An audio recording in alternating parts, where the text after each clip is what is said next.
Hello, everybody, and thank you so much for joining Vegan Proteins Muscles by Brussels Radio. My name is Alice, and this is episode 196.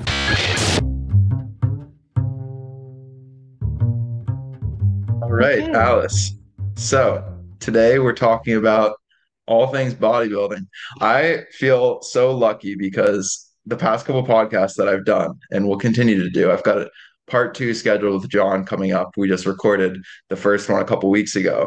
I feel like all the podcasts that I'm doing recently are just talking about bodybuilding, which is one of my favorite things to talk about. So it really doesn't feel like any sort of effort for me to come on here and just chat about something that I love. So you are pretty much exactly 1 month post competition season, I think, from the Mr. America competition, which I had the privilege and pleasure of being there in person to witness. So I guess we could either start by talking about how are you doing, how have things been going with your recovery phase, or we could save that as kind of a teaser for the end and start more sequentially and work through the season and then get up to this point. So, what are you feeling like doing?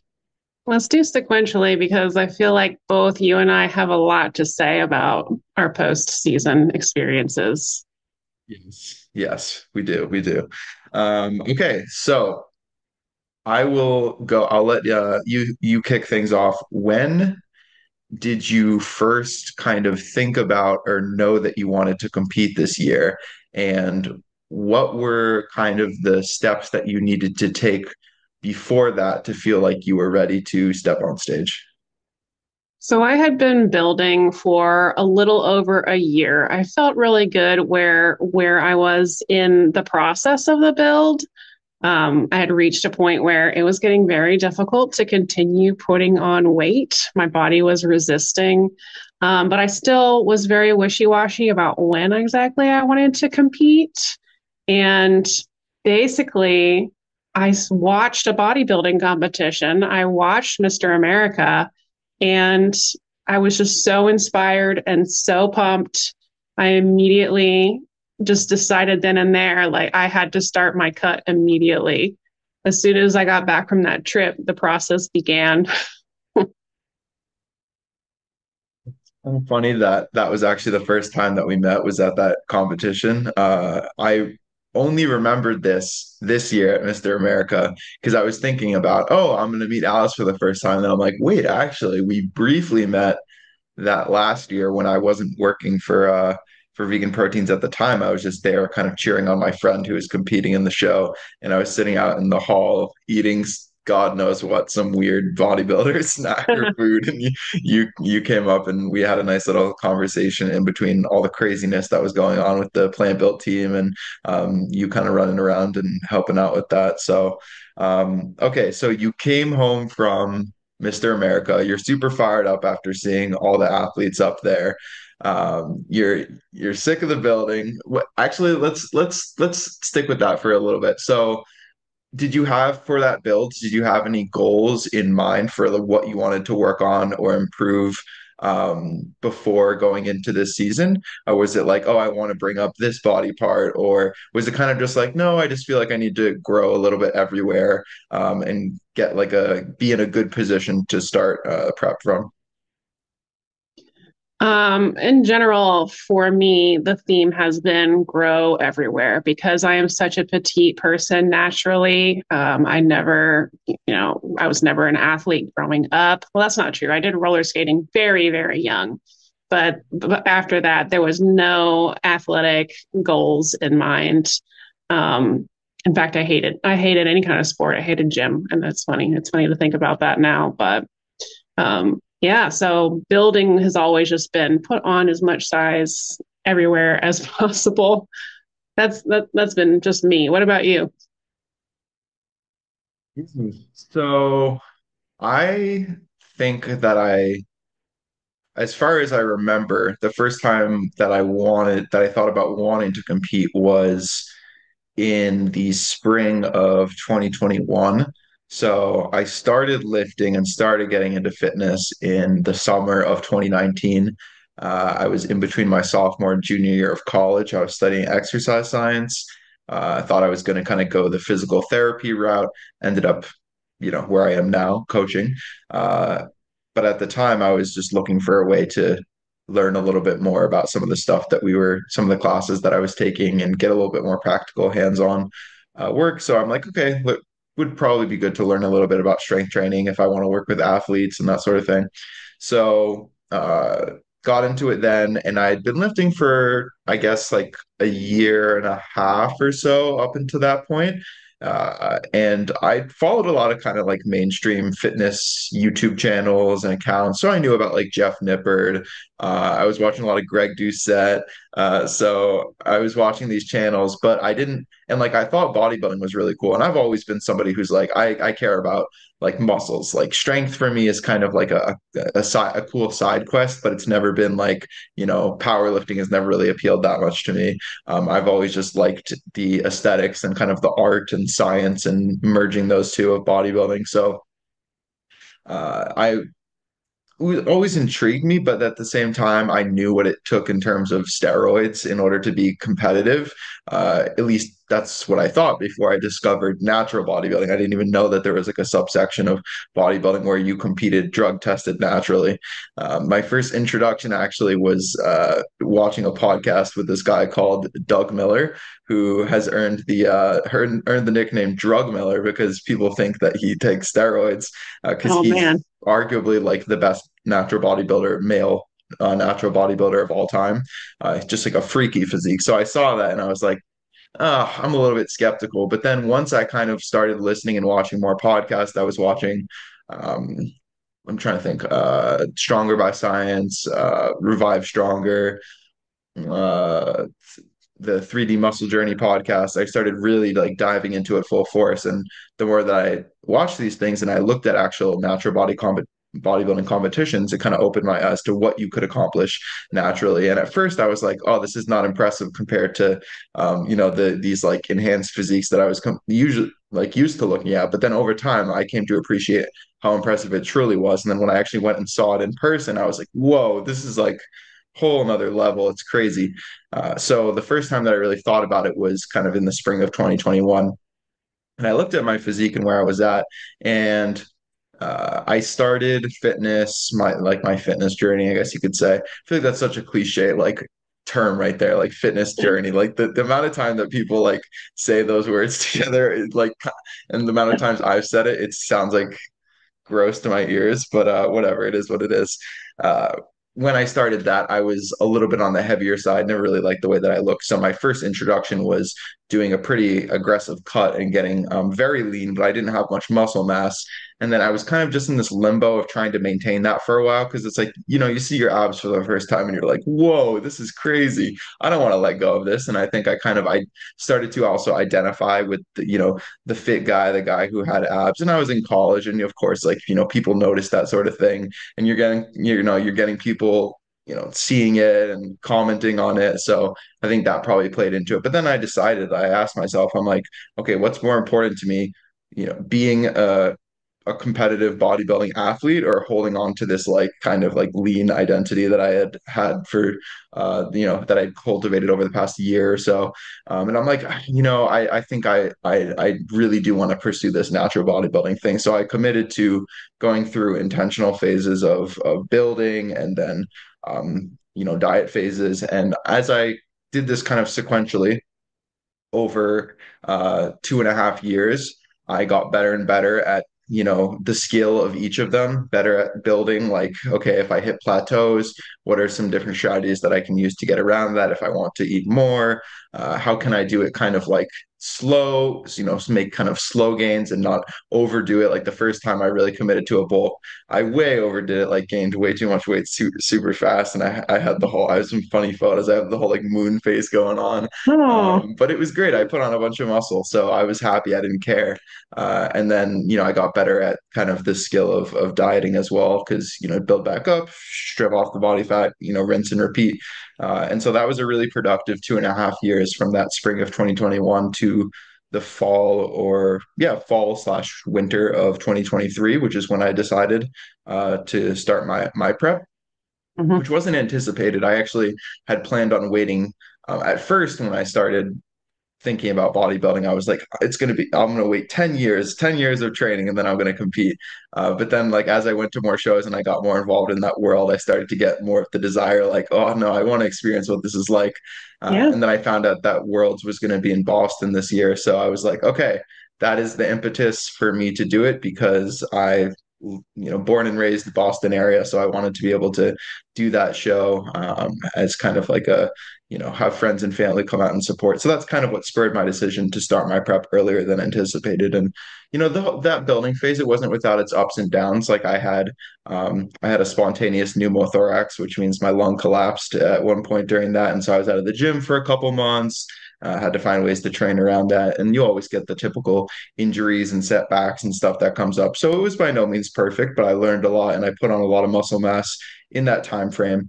So I felt like I was at a good enough point that I could do a prep and see how I did. So that's where I started, and I started my prep a little bit after you would have started yours in like mid to late November. I think it was like the week before Thanksgiving was when I started my prep Hmm. for this year.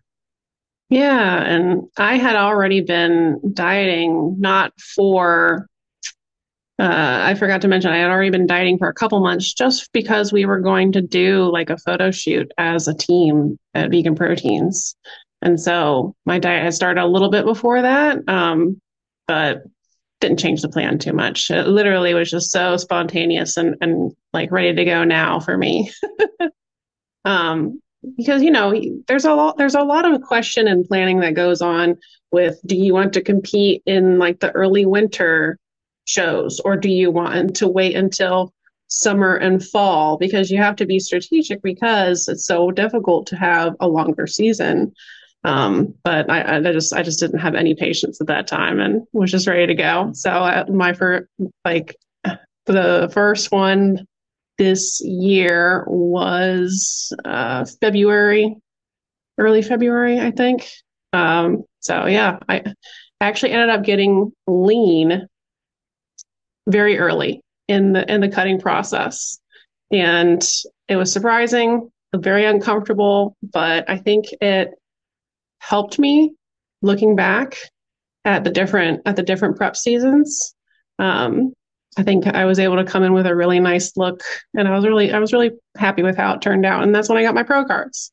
Not that exact show, but third show of this year. So when you decided after Mr. America that you were going to transition from, okay, we're dieting to this is now prep and I want to do some shows in the early, or I guess late winter, early spring, what kind of changed for your plan or for your timeline? And did you immediately pick like, oh, okay, these are the shows that I'm going to do? Or was it kind of a case of let's just keep going at a certain rate and we'll pick shows based on when you feel like you are ready to jump in there? We had originally planned to do a show, I think maybe 2 months later than that. Maybe it was in Richmond, or so yeah, I think it was a Richmond show. And because I ended up being ready and competition lean early, that's how we landed on, oh, let's do February. There's one in Williamsburg, just 20 minutes away from me. Let's go. And was that a case of your stage weight being higher than predicted, or you got to that stage weight quicker than you thought you were going to get to, or some combination of the two of those? The second one, just I'm my body, I'm more of a hard gainer a little bit, so the weight loss process happened quicker than anticipated. Although I did continue to lose body fat, even though the numbers on the scale were staying the same. That's a weird thing that sort of happens with my physique. So having that it was at least a month that I was like ready to go. And so sticking at that same weight for a month, I was actually continuing to lose body fat. So it's interesting, very uncomfortable. Mhm. Yeah, no, I've heard of that. I think it is kind of one of those nice things where you get leaner earlier than you anticipate, and you have some time to. Um, now, from that point, were you eating more food or was the food staying relatively the same and you were kind of just recomping at that same weight? Food was staying the same, and Okay. calories are relatively high. But I'm a tall person, so I have that's one benefit of being super, super Amazon tall. So Yeah, I feel like I've seen that two ways where one is, okay, you're dieting on this amount of calories, you get to a certain weight, the scale kind of just seems to stick. But because you're so lean at that point, every, little bit of body fat makes a big visual difference, even if the scale isn't changing that much. And we know stress hormones and other things that can lead to water retention during that time frame. It's like easy to imagine how that body fat loss in terms of actual weight of tissue could be replaced by water weight, or just not picked up because of the variability in scale weight data, especially when you're lean. The scale can be all over the place, I find, depending on if you're stressed, you do a bunch of steps, more water, more sodium, whatever it is. And another way that I've seen this is when people get to that like really lean point and they start increasing their food a little bit. I think you get a little bit more fullness and a little bit more glycogen, and so you're replenishing some of this, but you're still kind of in a deficit, just less of a deficit, and so you're starting to look leaner. You look leaner also because when your muscles are more full, it kind of pushes out against the skin, and you can display that leanness. I think I heard somebody say in a podcast, it's like you get flat to get lean. You fill out to look lean, because it's when you're super flat, you don't always look as lean, but then like you get a little bit of carbs in you, it's like, whoa, okay, there's that leanness that we were looking for. Like sometimes lines appear that you didn't even know that you had because you were so flat that you weren't getting that, intramuscular fullness pushing out against the skin. So yeah, that's very interesting that you found that that was a pattern for yourself. for sure. And you mentioned water and sodium, and the prep earlier this year, at the beginning of this year, I was doing flexible dieting the entire time. I didn't have a meal plan. And because of that, my sodium was a lot higher than it was the second time around this year. And I think it was to my benefit. And I think in the future, that's sort of one lesson learned. The sodium helping me stay hydrated, because that's been an ongoing like challenge for me, having to drink even more to stay hydrated when I'm that lean, because your body's burning all that fat. And so it's just on overdrive. So that's one thing I definitely want to try next time around. I can speak to that. Like just the constant drink pee, drink pee, drink pee. It's like you're always thirsty, but you don't retain the water. And I found that as well, that like the more sodium I had, the less I was having to drink, and not have to get up 7 times in the middle of the night to go pee. That I mean, Yeah. that's a little bit extreme. That probably only, I think my record was like probably 5 or 6 times. But towards when I was like really digging and like really in it, at points in prep, that was when it was at its highest, was that amount of getting up in the middle of the night. A little bit Yeah. tangential. I wanted to touch on the fact that you were in prep through the holidays, because I think that's an interesting kind of point there, because the holiday season for a lot of folks is about food and food experience and sharing that with family. So you mentioned that you were doing flexible dieting. How did navigating the holidays? How did you do that?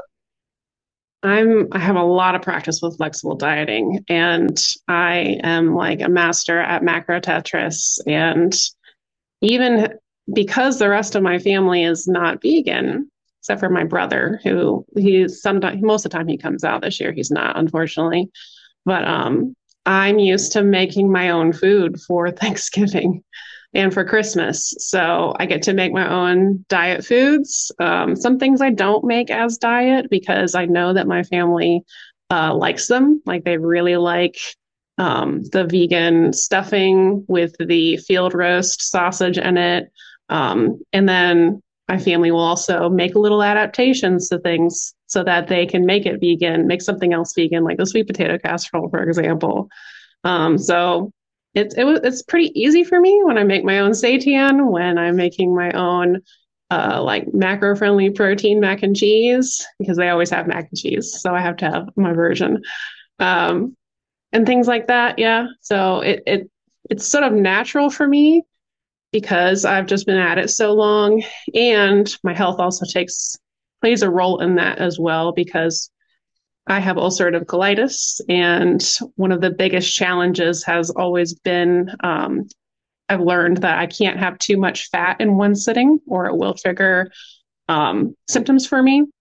So I can't really have super celebratory food regularly anyways. So it's just part of my lifestyle.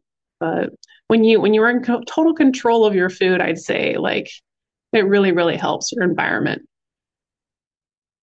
For sure. I don't have too much to follow up on, but when it comes to flexible dieting, there's two other things that I have heard you talk about that you did for your prep that I think are things that people could take away and maybe apply to their own situation.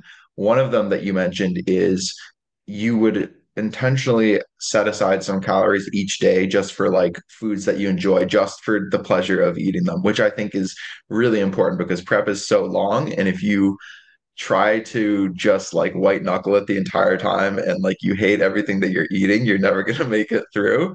And Yeah. the second one that you did was like finding a way to make eating out work with prep. And that came with finding certain restaurants and certain foods. So, do you want to touch on both of those and how you approached those during your prep?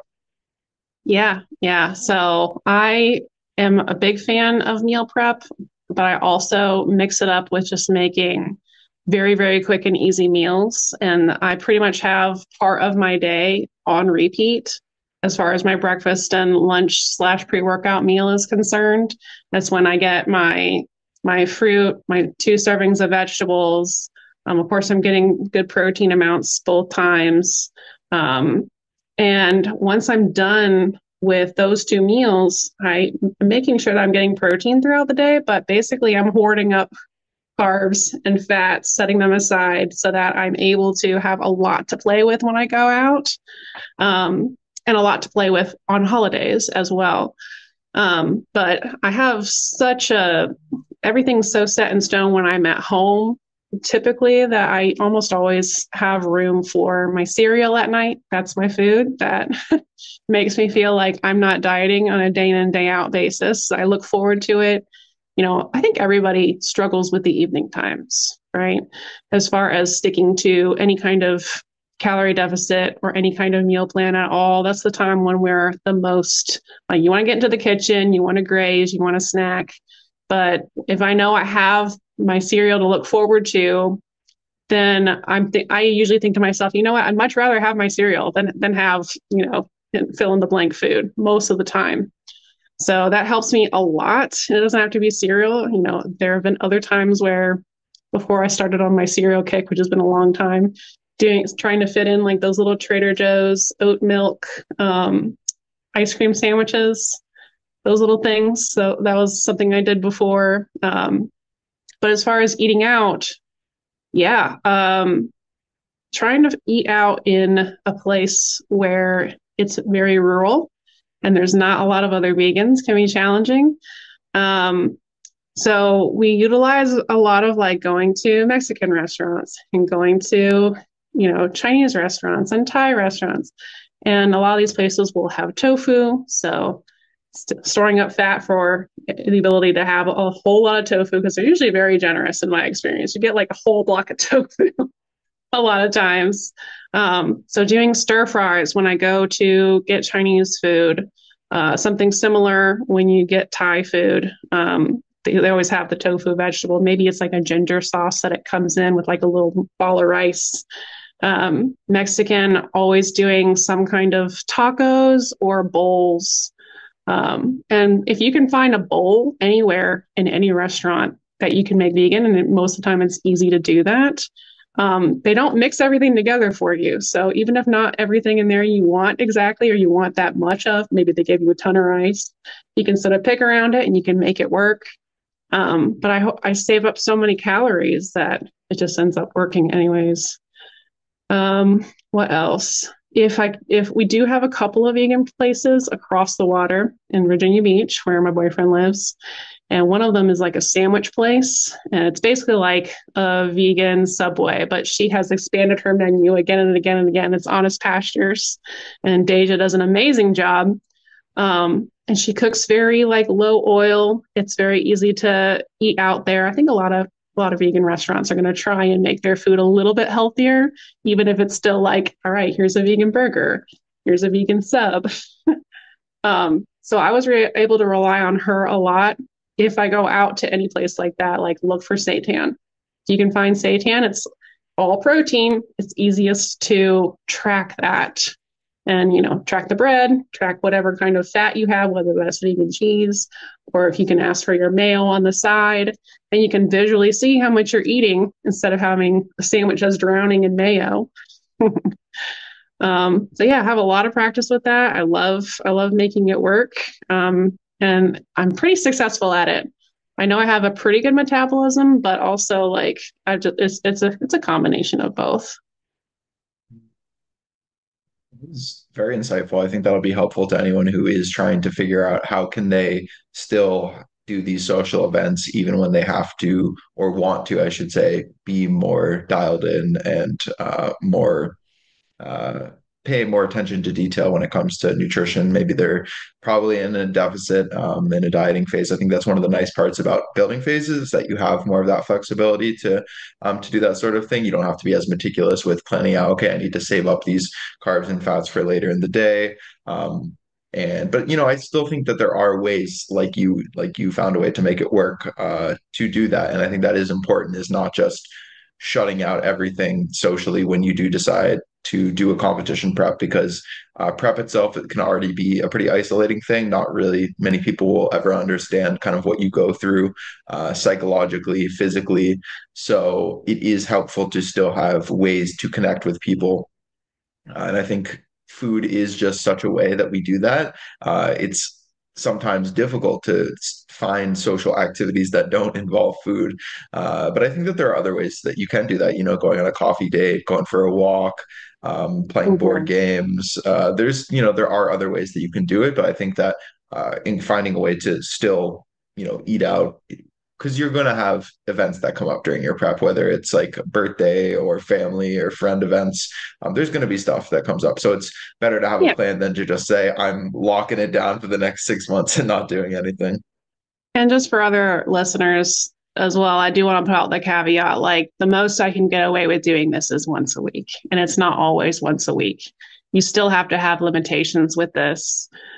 Still have to have, be cautious of sauces and sides and stuff. Be willing to ask for low oil, be willing to ask for the sauce on the side. Hopefully, you're already used to that a little bit because we're vegan and we got to ask, hey, is this fish sauce? But, as long as you're able to, advocate for yourself in that way, you're just going to get better and better at it. It's going to get easier and easier. And yeah, it definitely is something that keeps your sanity. For if you can make it feel like you are not dieting just for like an hour of the week, and have your social events, be out at a restaurant where you don't have to make your own food. You get that one little break. It's so refreshing and it keeps you more compliant. No, definitely. I think you don't want to completely do away with like the hedonic aspects of food, like eating for enjoyment. That's important too, and not just getting rid of that, because I think a lot of people are just like, I'll do whatever it takes. I'll eat dirt if I have to in order to get to my goal. I'm like, well, maybe some people can do that, but most people are going to have to, have some amount of pleasure or enjoyment in the food that they're eating. One last thing that I did want to ask you was, did you have some sort of staggered dietary structure where you had some mix of high days and low days? And did you find that you would use, those social occasions or try to structure those around those higher calorie days? Absolutely. Refeed days are on the weekend, which is a form of carb cycling, basically. Although it's a little bit extra carbs and a little bit extra fat, if we're being completely honest. But absolutely make it work. when you have those extra calories to play with, whether you have a refeed day, 2 refeed days, or if you have a free meal, something like that, definitely saving it for those times, being strategic about it. And really, you do want to be consistent about like what days of the week you do it in general, because it's going to blur your results on the scale if your days start getting switched up too much. Because then, say you had a lot of salt in that meal and you're in the middle of the week, you know, and you had to move your refeed day. Now you've extended your deficit days time. The scale is going to do weird things, and it's going to really like throw you for a loop, and probably there's a good chance you won't see like the progress that you're expecting to see that week. So there is a lot of strategy about it, and there's a lot of holding yourself accountable as well.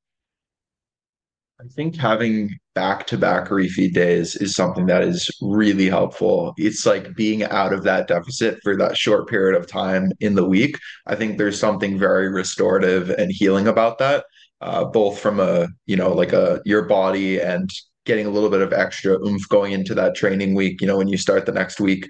But I think it resets to an extent some of that diet fatigue, some of those psychological symptoms. And it's like, when you know that you have those 2 days to look forward to, or it doesn't become this like, all right, I'm grinding for the next 4 months of just like deficit days every single day. It's like, okay, I have these 5 low days, I'm gonna get through them, and then I'm gonna do it. And it's like the start of the week is easier because you're coming off those days were a little higher calorie, so you more energy, you're ready to go. And then yeah, maybe towards the middle or the end of the week it starts to get tougher, but then you're like, oh, only 2 more days until I have this kind of break or this reprieve. So I think even if they're the research is a little mixed on this, but I think there's a lot of benefits of breaking it up like that, just from like a lifestyle perspective and from not driving yourself crazy, basically.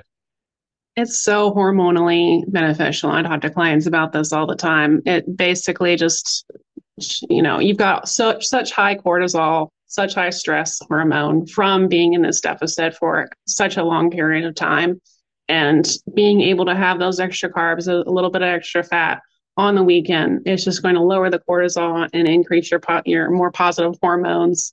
And your body's going to release so much stress.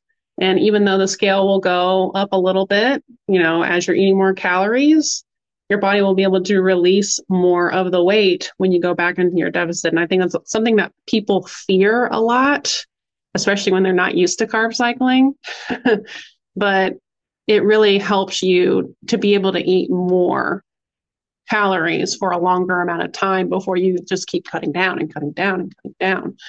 And I forgot to mention, this competition season in the fall, I was actually doing 3 refeed days and 4 deficit days. All of the calories kind of had to be like a lot lower, but I found that that even helped my stress levels even more. And that was a new experience for me. Mm, mm. So you mentioned that your first competition of this year was in February. So how are you feeling going into that first show? What was the experience like in that first show or in those first couple shows?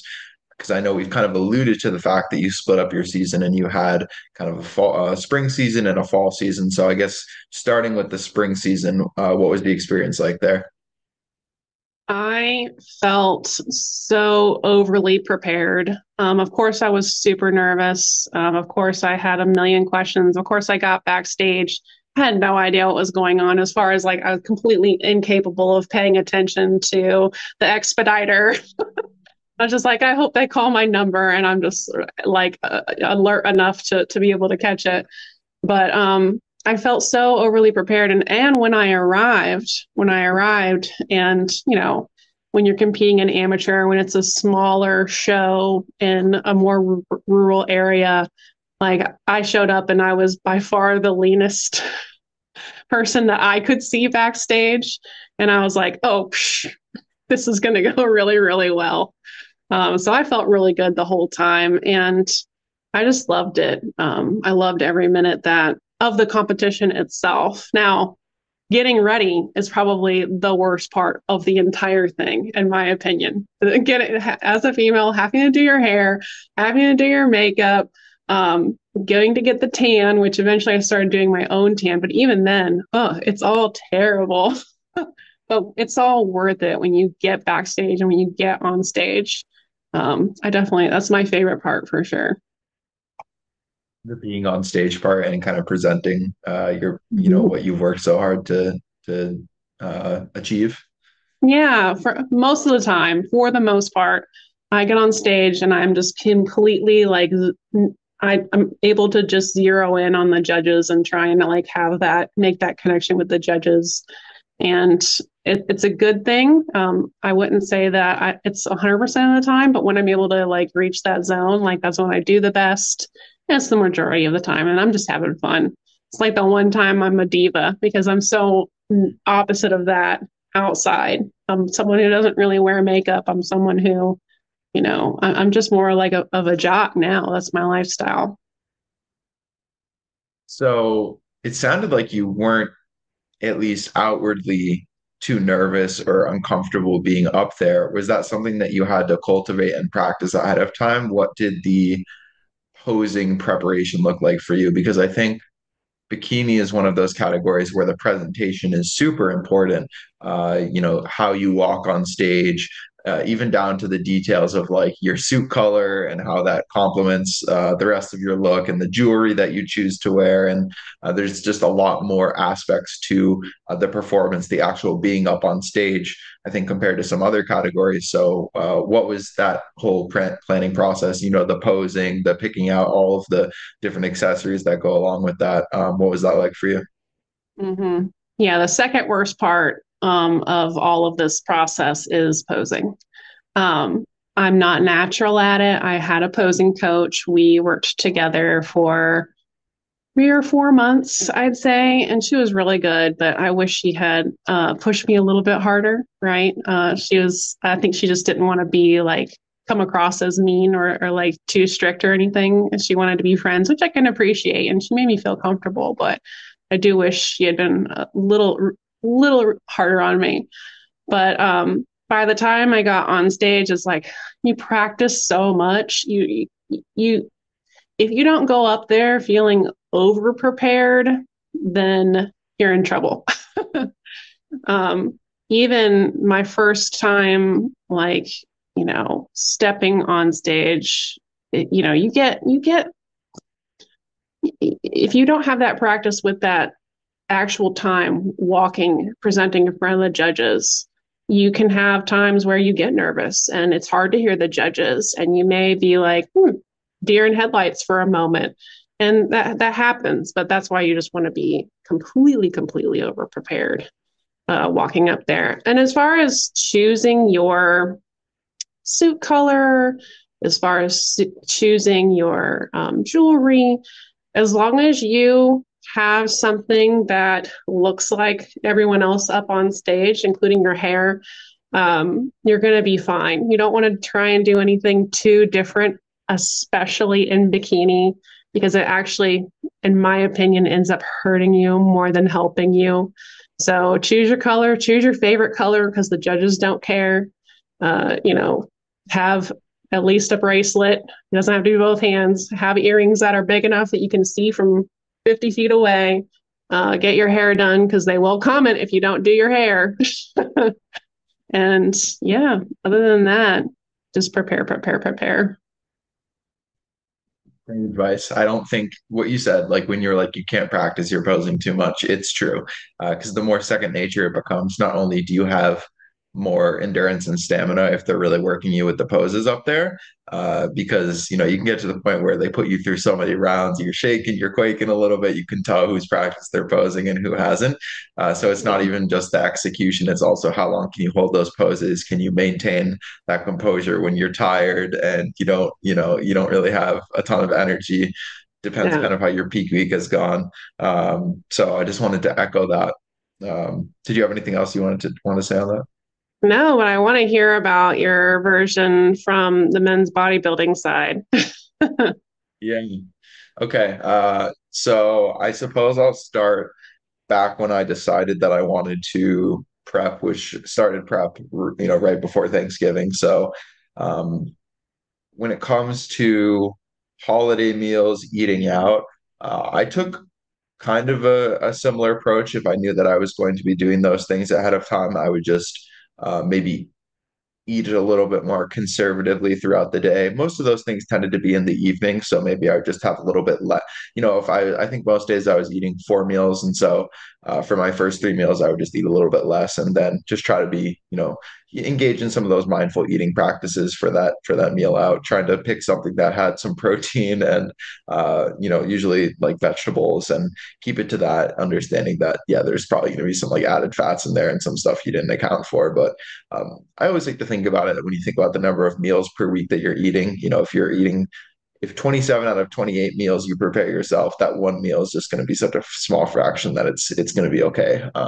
And working those into some higher calorie days, I think, is a good strategy as well. So I was very much of the like, I just want to keep it as simple as possible. I'm following a meal plan and I'm just sticking to it through prep. And that's kind of how I am like year round, honestly, just because I'm very basic when it comes to food. I don't love like I used to be really into like the recipe creation and playing around with stuff. I think it was kind of when I first went vegan and started getting into fitness and everything. I was super like, wizard in the kitchen, like making all these fancy different recipes. And then over time, I just got to the point where like I don't care anymore. I'm just gonna And eat now like you're ultra, the most. ultra bro meals. Yes, exactly. But like not the conventional necessarily. So at this time, I was working the front desk job at a gym, and my job was to open the gym at 4:15 in the mornings, and I would work the morning shifts Monday through Friday from 4:15 to 1 o'clock most days. I would get off early on Fridays at 10 a.m.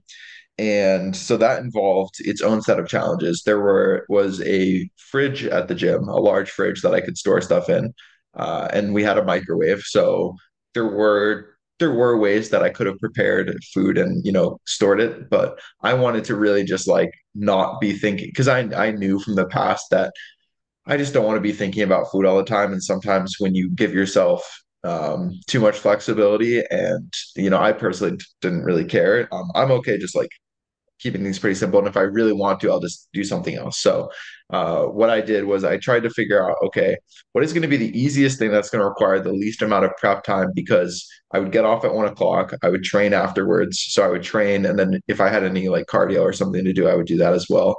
So usually I'd be done around 3 o'clock. I would go home. Thankfully, I lived pretty close to the gym, so it was like a 5-minute drive. I would go home. I would eat something. I would shower, then I would do a good amount of steps, because most of the day I was just kind of sitting at the front desk, maybe walking a little bit around the gym. And as I got later in prep, I started to implement a system where I would get up and do a lap around the gym every 15 minutes to get steps in. Good, And so I good. had a whole system down. But earlier on, and then I was still doing those steps after work on top of that. Uh, so then I would, go out and do steps. I would come back from that, eat a meal, prep my meals for the next day, and then go to sleep. So it was very much just like living very robotically. I didn't have during the week, I did not have much social time after work pretty much any day, because it was always just like, yeah, I have these lists of non-negotiables I have to do, and I don't have any extra time really. Like I had to go to bed at, oh God, I was going to bed at like 7:30 some nights, because I Yeah. had to get up so early, and I need my 9 hours of sleep or whatever. So that was basically, it was basically Groundhog Day for a lot, many, many months. On the weekends, I'd say towards the beginning, I was more social and more willing to engage in those things. But as I was getting leaner, it gets harder. Your body really needs that rhythm and needs that routine. And I found, okay, if I try to stay up later on a weekend night, I'm still going to wake up at the same time. And then I'm just getting not as much sleep. It's like, oh, you're getting up at 4:15 because you get up at 4:15 every single day. So even if I Yep. went to bed at You got like that alarm clock. 11 or 12, yeah, I couldn't sleep in. So it was like, okay, I just have to accept that if I want to make plans with people, it's got to be like earlier in the day, when I have a little bit more energy, and I'm already a little bit on, the not even a little bit, a lot of it on the introverted side of the spectrum. So it already takes some effort for me to get out there and do stuff with people, even really good friends. So a combination of factors just made it so it was things were very regimented the entire time. So I basically just followed a meal plan where it's going to sound funny to people, but it worked out decently well. Where I would just have the Premier protein cereal.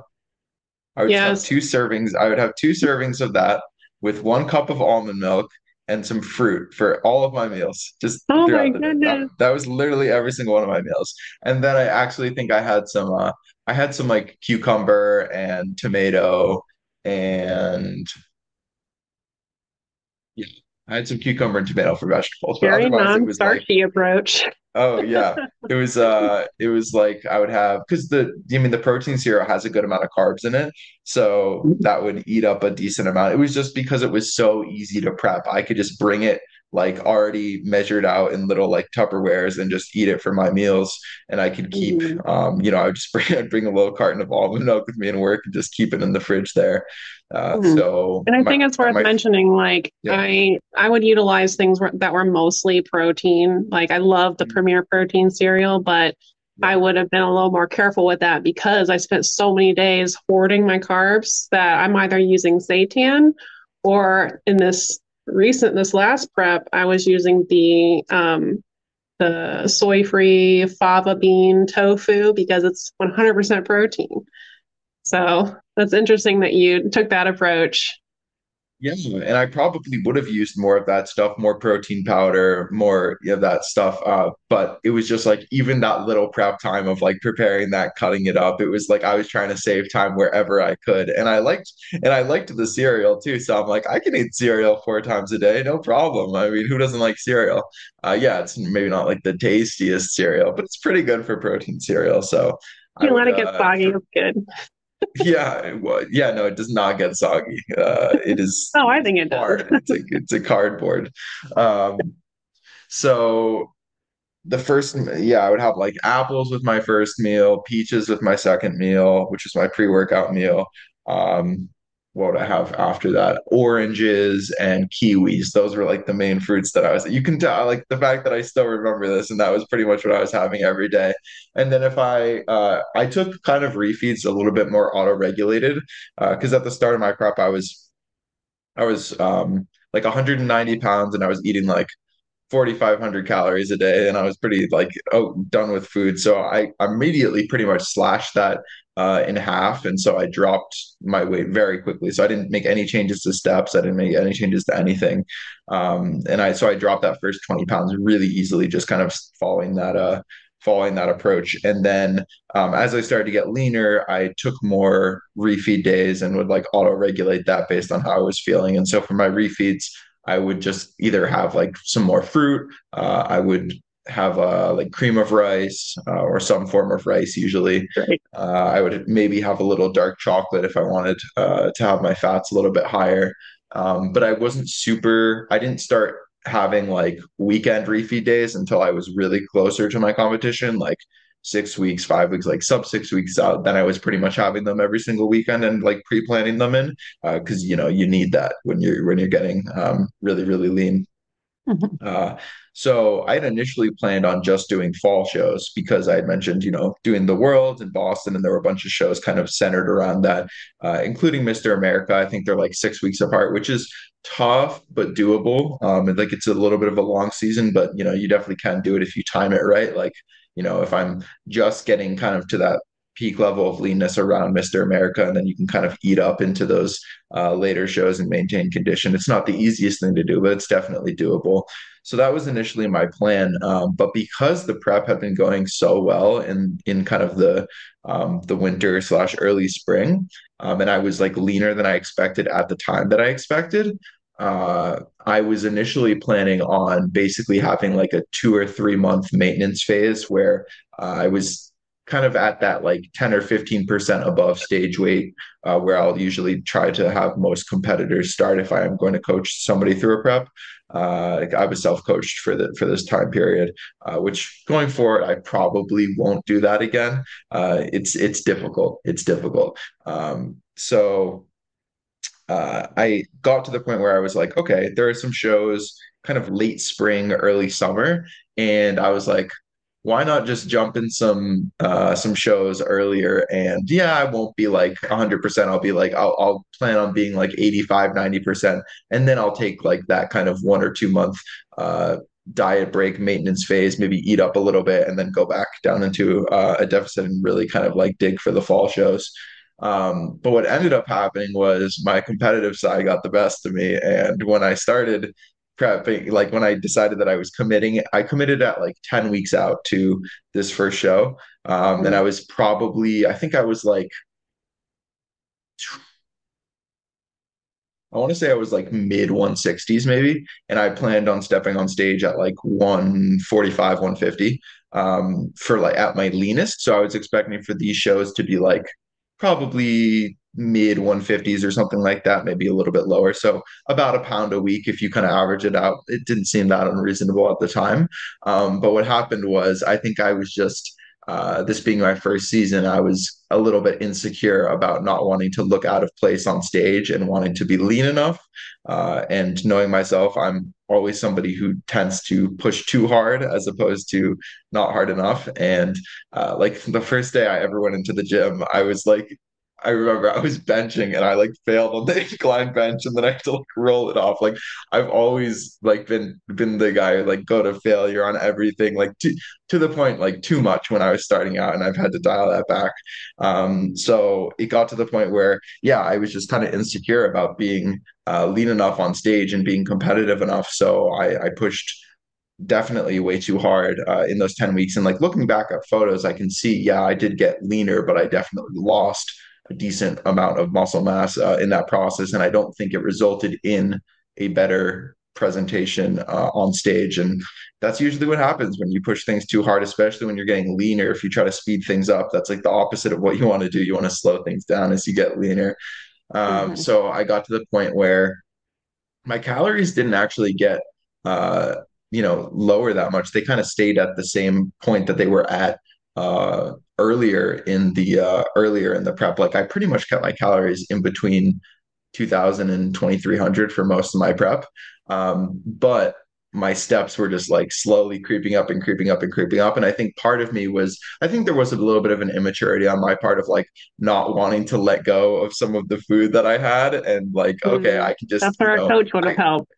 exactly. I'll just like do more expenditure and that'll be fine because it's just steps and steps are low impact. But it got to the point where I think in that last month of prep, I was averaging. So I had some days that were like 35,000 steps. Yeah, I know, right? Oh And no. wearing a 20-pound weighted vest for all of those steps. Oh my goodness. So That's one day I want to pick your brain about that. That's interesting. I refused to do formal cardio, and the whole time I did 10K steps. I'm not saying that I never went over, but I probably never went over 15K steps, but no formal cardio beyond that. and that's the way that things should be done. So, in addition to that, I was also doing cardio probably 2 or 3 times a week for like an hour or so. So it was just a lot, and I do feel like I definitely like lost muscle mass in my lower body, my upper body as well. To be honest, I think just the rate of loss was too fast. The curious thing was that I did actually maintain most of my strength throughout the prep leading up to that. So I think in the past, I just kind of had this perception that, oh, well, as long as I'm maintaining my strength, I'm not going to be losing really any muscle mass. And I think there's truth to that. But I think also, if your rate of loss is so fast, even if your strength is, maintaining relatively, I still think it's probably you're putting yourself at risk of losing some fullness and some muscle mass. So that was a Mhm. lesson that I learned. And my plan was to kind of give myself 2 or 3 weeks of eating up before the first show that I was doing, which I did. So I dieted, then I had 2 weeks before my first show, and then I think I kind of realized that I'd pushed things a little bit too hard at like 1 or 2 weeks out.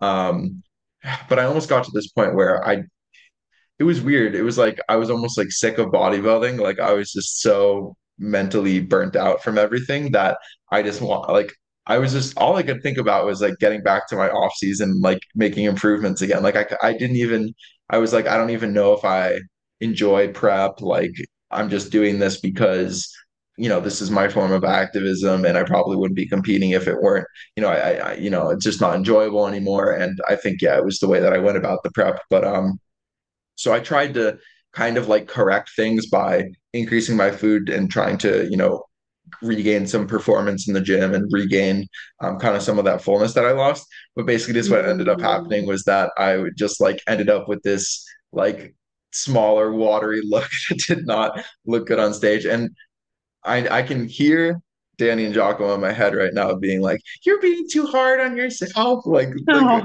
you look great." And so, I can still objectively say that I did. Like in my first competition, I went into the open class right away. I didn't want to do novice. I didn't want to do first timers because I'm like, no, I want to oh, be competitive with like the best of the best. I want to step up there. So I got second out of seven at the first show that I did. So I was one spot off from that pro card. The guy who beat me like I thought he beat me pretty handily. Like he definitely should have won. Uh, the guy but would like have some of been the like, no, judges, you got to enroll in more than just open. No, no, no, no, no. You have to. Because you would have yeah, come home with so much more too. It's great that you released yeah, second, but like you would have come home with like an armful of stuff because you looked yeah, amazing. yeah. So, um, yeah, I got off on stage. I was happy, definitely. And the head judge came up to me afterwards, and he was like, "You had really good conditioning. You basically just need to like, get a little bit bigger, put on some more size." So that was nice to have him come up to me because I didn't like seek out that feedback, but he wanted to kind of come up and give that to me and say some encouraging words. So that was really nice. And Danny and Giacomo were at my first show. My family was at my first show. Um, my friend Was that Brian Sully came that down came and up to like you? no, it wasn't Sully. Although I did meet Sully he did my polygraph for that show. Sully. Um, Okay, awesome. yes, yes, he did that. He did my polygraph, and he actually asked because I was wearing the Vegan Strong stuff. He asked about it, and then that's what led to him inviting Danny Giacomo and I onto his podcast. So that was cool, and I saw him at some other shows as well. Yeah. Because I was the runner up for a pro card at that show, I got free entry into a later show that he was running. So that was cool. So after that show, I was like, I wasn't disappointed with the show experience. I was surprised with how much I enjoyed competing because I like the Yeah. whole time leading up, I'm like, screw this. I'm ready to be done with this whole bodybuilding thing. I just want to take a break. But I actually really enjoyed like being up there on the stage. For some odd reason, I actually enjoyed like the whole like tanning process. Not like the spraying you with cold wet paint part, but just like the kind of like the fact that okay, this is so weird, but like we're all doing it because we all love this thing, and Like like the you kind of camaraderie. you can only laugh at the like absurdity of it. Like you got a bunch of guys standing around in a circle, like with cocks and socks. And all right, Christina, if you need to bleep that, you can bleep that. But yeah, it was just like these socks and just like standing half naked and like, oh yeah, this is totally normal. This is just like a thing that people do. Yeah, See, it at was least just we all funny. had tents. I mean, they were tiny tents. They're like this big and like this tall, but yeah. We should just, they were just facing each other most of the time, unless, of course, like it was a joint thing. If there were men and women there, then it was segregated, and they were Okay.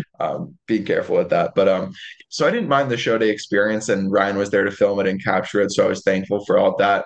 But then when I got kind of like the photos back and like kind of critically evaluated my physique and where it was like however many weeks ago, that was the point where mentally it started to really wear on me, and I kind of like it took me a little while to come to grips or to understand that like what had kind of transpired and what I was seeing.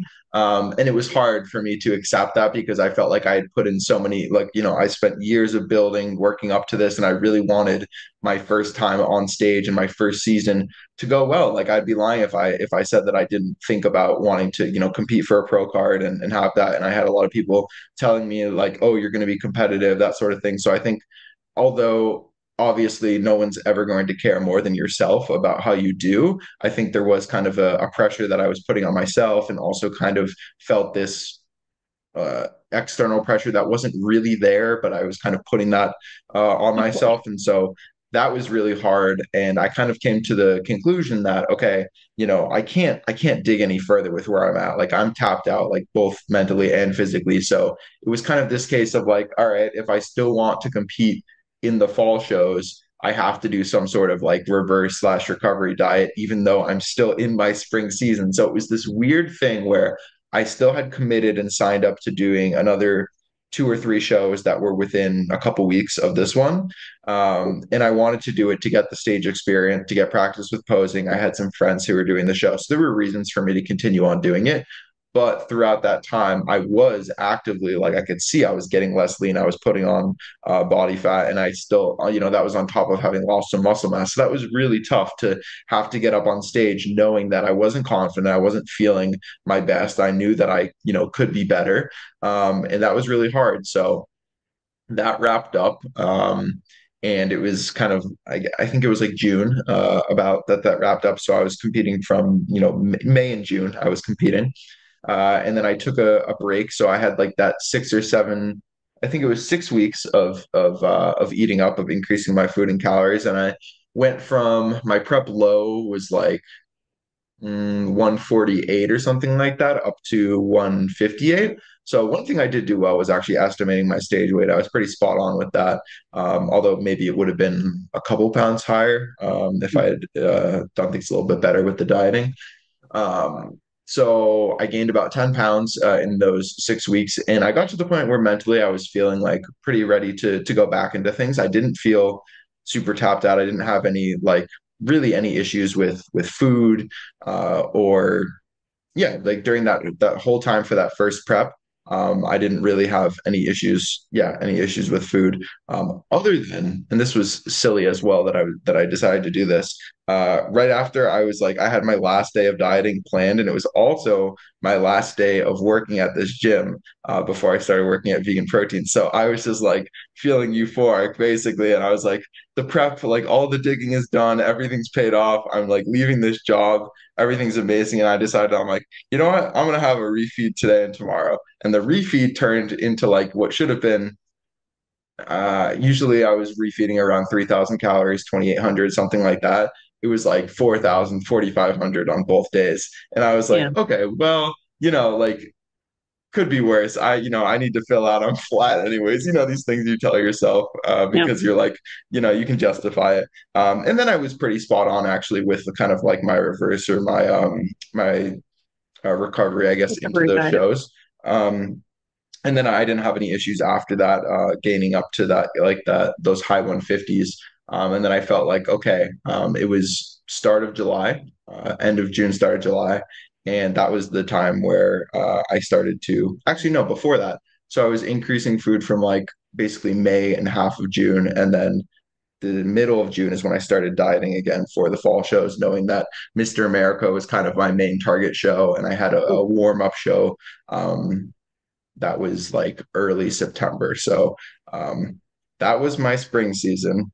I think maybe we can transition back to you and talking about, okay, you had your spring season, and then we didn't even talk about like placings or anything like that. So if you wanted to talk about like how placings went for you in the spring, and then talk about then transitioning to the fall, I think we can circle back around to that what that looked like for myself. Okay. Yeah. Well, I mean, to summarize, I was placing like high and like basically like one or two away from getting my pro card, a friend, and that's sort of what led me to like I would get off stage and I'd be like, go again. It's time to go again. Literally, we would be driving home and I'm like booking my next my next show like the next week or 2 weeks later.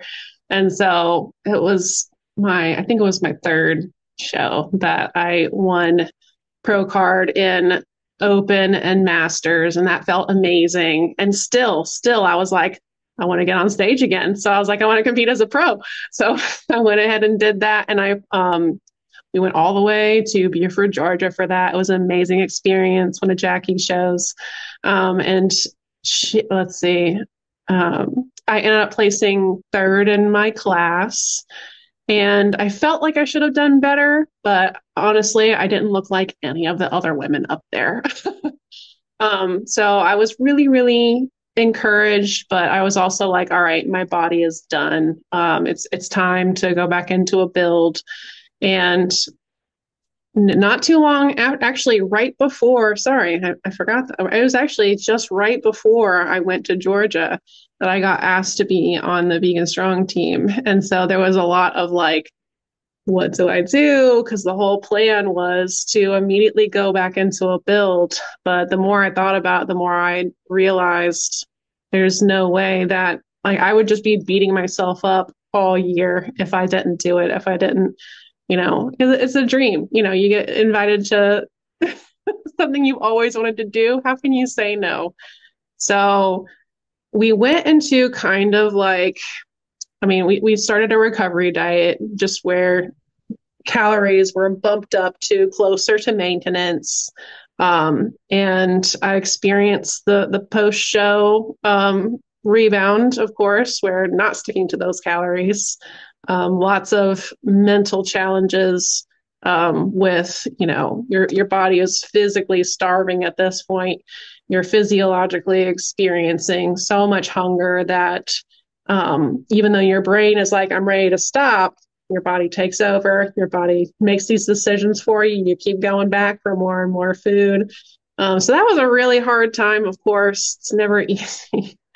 Going through that again. I'm probably at the tail end of that right now for this time around, but at some point, I came to the final decision like, yes, absolutely, I'm going to compete vegan strong. And the computer just went black. At that point, I've lost my train of thought. Sorry. We got back on like lower calories, and it was kind of a long time, but we just stayed at lower calories, but still higher at the higher end of maintenance for a while, just to sort of clean up the physique, to give me goals to stay on plan.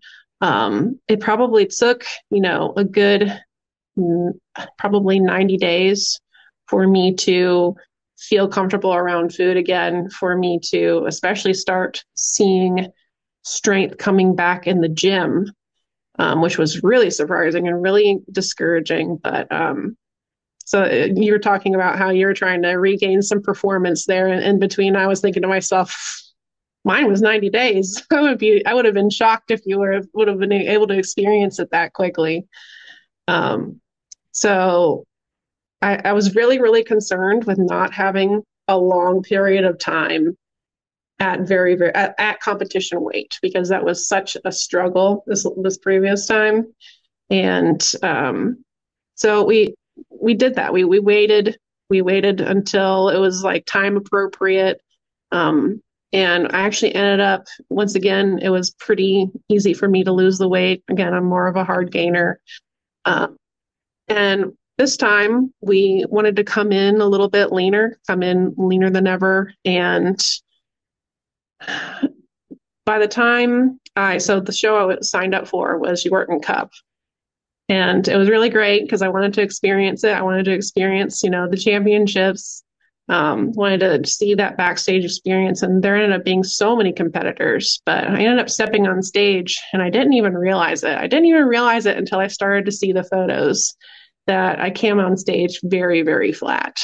So we had sort of like depleted too much at that point and wasn't proud of the photos, but was so happy that I had the experience, got to meet so many people that like I've seen them on social. I've seen their pictures on like the OCB, like flyers that you get that Marjorie spams you with. And yeah, it was I was so grateful to do it. It was a hard day because it was the first time that I had stepped off stage and didn't have anything to show for it.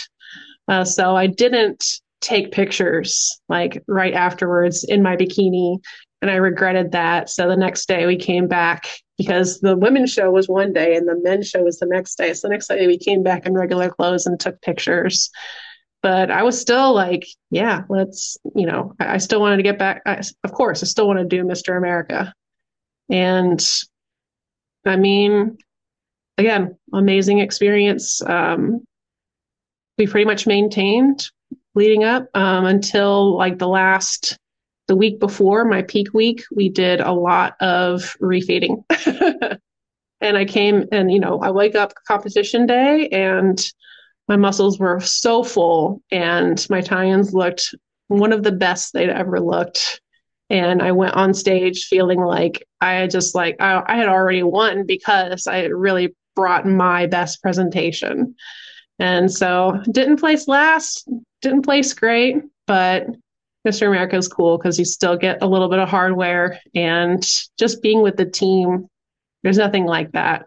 And getting to hang out with all these other like-minded vegan athletes, life changing. So did I miss anything? That's where we left off. Because we're not talking about post competition stuff yet. No, I don't think you missed anything. I think it's so important to emphasize that the most helpful thing you can focus on is, like you said, just bringing your best physique to the stage because you never know who else is going to be up there with you. It's a whole different game going from amateurs to pros, right? Once you step up there Yeah, in the pro ranks, it's like you start, in the amateurs, you start at the bottom, you got to work your way up, and then the pros, you're all the way back down to the bottom again, and it's like exactly. you're kind of just happy to be there. And at the same time, of course, you're competitive. Of course, you want to do well, but you understand logically, it's like, okay, these are all people who, just like me, won their pro card. And it can be a long climb to the top there. So I think that is a time where it's even more important to just focus on, okay, am I happy with the physique that I presented here? And just soaking in those experiences. That's definitely something, if I were in your situation, I would have probably done the same and taking advantage of what is it like to be at the Yorton Cup? What is it like to compete on the Mr. America stage? Because it gives you that perspective and it's like, okay, this is what I'm working towards now, is improving on that last outing and seeing, can I climb up in these now the pro ranks, and understanding, yeah, it's going to take, a long time for Take that to time. happen, but Hmm. I'm willing to put in the time and invest in that. So no, that's cool. I didn't have anything else other than that. I think the biggest thing that I learned about myself is just how much of a competitive person I am, which in the past I always called myself like the anti competitor because I'm not into like someone's going to ask me if I want to play some kind of board game or video game where you have to be competitive with one another. And I'm just like, no, absolutely not. But in this case, this is the most competitive I've ever felt. And I'm just like, I can't wait to keep going. You feel like it's almost because bodybuilding is like competing against yourself versus competing against other people. I mean, it is, but it's like it's not in a way, kind of, you know? Yeah, yeah. I mean, I love getting up there and seeing, what the lineup is going to look like. I've definitely, learned that of the pros physiques, like I'm just right now, I'm just smaller. I definitely need to put on size. I did really, really great when I was competing as amateur, and now it's like it's time to build. So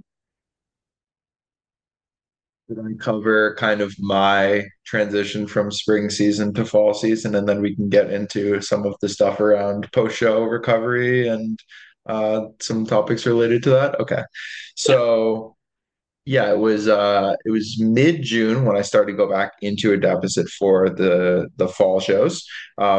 Really, the reason that I decided not to just call my season after the spring shows was Mr. America, similar to you. It was like, this amazing opportunity. The whole, one of the really reasons that I wanted to prep, other than Worlds being in Boston, was the Mr. America competition and being a part of Plant Built, because Plant Built pretty much encapsulates all the reasons that I want to compete, is to, show people that you can be this, incredible vegan athlete. And that's still one of the reasons why bodybuilding is such a big part of my life and so important to me. So I was determined to at least do my best to stick it out and to try to I understood at that point that, okay, compared to maybe what I could have brought, I might not be able to reach that, but at least I can focus on, okay, what do I have right now? And can I, at least working with where I'm at, bring whatever that best package is to the stage? Because at least I can say, like, I was able to maximize what I had at that point. So I was pretty committed to wanting to, still do Mr. America. So I started dieting again. The first, I don't know, 4, 5, 6 weeks were pretty seamless. So whereas I had been following kind of that meal plan approach, I kind of was following a bit of a meal plan approach to start out. And then I realized after a couple of weeks, after like 4 or 5 weeks, I was feeling like I was being just a little bit more like cravey, a little bit more food focused. So I found that, okay, I could only really like adhere to that meal plan for, yeah, it was probably a month, that kind of initial meal plan that I set for myself when I started to go back into a deficit. I'm like, this is interesting because I hadn't had really many food focus or like, issues with hunger. Honestly, throughout my entire prep, even like when I ended up calling my season closer to Mr. America in the fall, hunger was oddly just not a thing that was like super bothersome for me. It was the food focus that really got to me. It was the thinking about food all the time, Mhm. the cravings. And that wasn't something that I necessarily experienced as much in the spring. But as I kind of did that second stint of dieting, 6 weeks is not a lot of time to recover the symptoms of a 25-week prep. So Mhm. as I started dieting, I'm like, okay, well, I could follow this meal plan for about a month. And then I was like, okay, I'll switch to a new plan. And then that one lasted about 3 weeks. And then I'm like, switch to another one. That one lasted about 2 weeks. So that, or, timelines might be a little bit off, but I just found, okay, I'm feeling increasingly restricted with these. So let me try doing kind of like flexible dieting, like if it fits your macros. And that was going okay, but I also found that it was just becoming the leaner I was getting. I think the lowest I saw on the scale was like 143. So I was like a good 5 or 6 pounds lighter than what I was in the spring, although I wasn't that much leaner, which I think also kind of gives credence to the fact that I probably lost some muscle mass there, both in the first and second stint of dieting, just because my body was not in a great position to go back into dieting. But it's like, what are you going to do? You want to, present your best for the stage, Yeah. and that's really the only thing that you can do. So, I think the first time that I really started to encounter issues was, I think it would have been late June, maybe early August was the first time that I basically, I wouldn't necessarily call it like a binge because I feel like the definition of a binge is like a feeling of a loss of control over food. But I basically just had a day where mentally, psychologically, I was just tapped out from it all, and I just said, "F it, I'm gonna eat whatever the hell I want today." And so that was probably a Mhm. day where I ate, I don't know, probably like 5 or 6 thousand calories. Obviously, I felt terrible after that. Yeah. Not psychologically. Psychologically, oddly enough, I actually just didn't care. It was like this apathy. I was It's just like, I don't okay. care. I'm just happy to not be like, dieting today. Of course, then when I'm like laying in my bed afterwards with like a food baby, I'm like, oh, this sucks. Why did you do this? Yeah. Just like weird stuff where it's like you're so hot, but at the same time, you like have the chills because you're lean, but then it's like, you ate all this food, so you got the fan on you, but you also have a Sweats and blanket. It's like the weirdest. It just feels gross. You just don't like it. And you're like, okay, I'm never doing this again. And then, 2 or 3 weeks later, it happens again. And I'm like, it's still kind of the same thing where I'm like, whatever. Like I still am making progress. It's a little bit slower. Like it's two or fine. three weeks is Uh, really good, though. I do want you to give yourself a little bit of credit for that, for it to have that big of a like gap. Like, bravo. so I kind of was just like, okay, I know what not to do, right? Because I'm a coach and I know how to advise people on this thing. So I can kind of try to apply that to myself. I'm like, okay, the thing you're not going to do is you're not going to like do a bunch of cardio tomorrow and try to restrict your food. You're just going to go back to what you were doing before. So that's what I did. And that lasted another like, yeah, like two-ish weeks or so. And then it happened again. And then it was like 1 week and it happened again. And then it was like a couple days and then it happened again. And so I just started to see this pattern. And then it got to the point where obviously progress had slowed and I was actually starting to regress, to the point where I was probably, I don't know what, like, because obviously the scale weight is a little bit all over the place, but I probably gained back a couple pounds. I was probably like high 140s, maybe like 150. And I was just like, what are you doing, dude? Like you're clearly not psychologically in this anymore. And it was still kind of this feeling of pressure of not wanting to let people down, not let myself down. And I think I could tolerate it up until the point where it started to be like, okay, this is just like not, if you let this continue, this is going to have even more damaging effects than what it is right now. So that was kind of the point where it was happening consecutive days in a row, where I just decided, okay, I'm going to pull the plug. It's not worth it to keep prepping anymore. And that was like a big relief when I made that decision, like psychologically, and just like, okay, it's like it's over. Like this last, 9 or 10 months where you've been like, living bodybuilding mode the entire time, it's finally come to an end. And that was, yeah, it really was a relief to make that decision. But it wasn't without its challenges. Like I would say for that month of July, which was probably, yeah, a couple weeks into dieting, um, I can't say I didn't get a diagnosis. It's not something that I experienced before this, but I would say, I took one of those diagnostic tests and I pretty much met the criteria for like depression. Like that was one of the only times in my life where I really felt like I wasn't in like bodybuilding, something that I love. I wasn't enjoying training anymore. I wasn't, the same usual activities that gave me joy and fulfillment. I wasn't feeling that way anymore.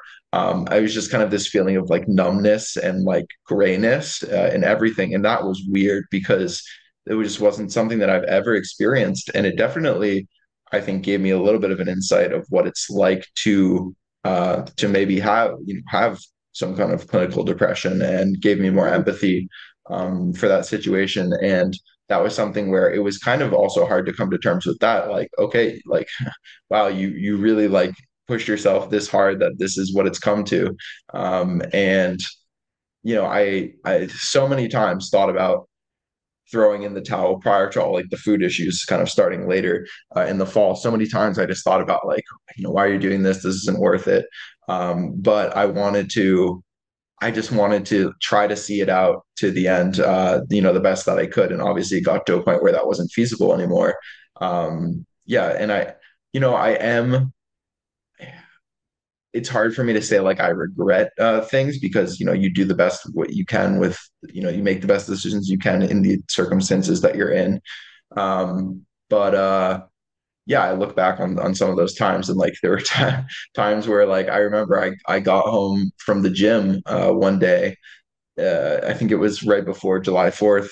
We were down on the Cape, which is like this little J of Massachusetts, where my parents bought a home. So it was like, it was the July 4th weekend. A bunch of my friends were there. My family was there. Should have been this great time. But like I remember I was still getting up super early Oh, to go to the gym because yeah. I had maintained that sleep schedule from when I was working at the gym. I hadn't been able to like adjust it no matter what I was trying. Um, and I remember I Probably just because of got the home from the leanness. gym. Yeah, yeah, exactly. And I just remember got home from the gym and I was just like, I just sat in my car and I was just thinking about everything that had happened over the past couple of months. And I just broke down, like sobbing in my car after that. And I was just like, this is so hard. Like, why have I put myself through all this? This is supposed to be enjoyable. And I probably had like, half a dozen moments like that during that month or, around that time period.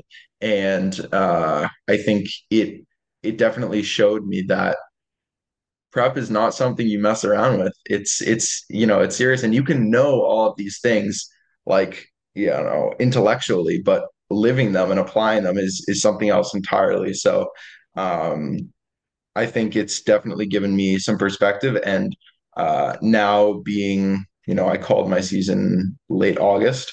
Now being a month, what is this, September, October, like 10 weeks or so probably after that. I can say that I'm feeling, mostly back to normal, but I think it takes a long time to fully recover from something like that. So I think it will still be another couple few months before it really starts to feel that way.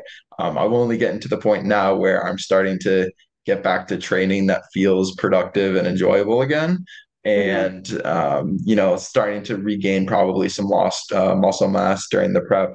Um, so I think that might be a good time to segue into the post competition season phase Well, one because I more had thing that a I forgot oh about yeah, sure, before we go on. yeah, yeah, yeah.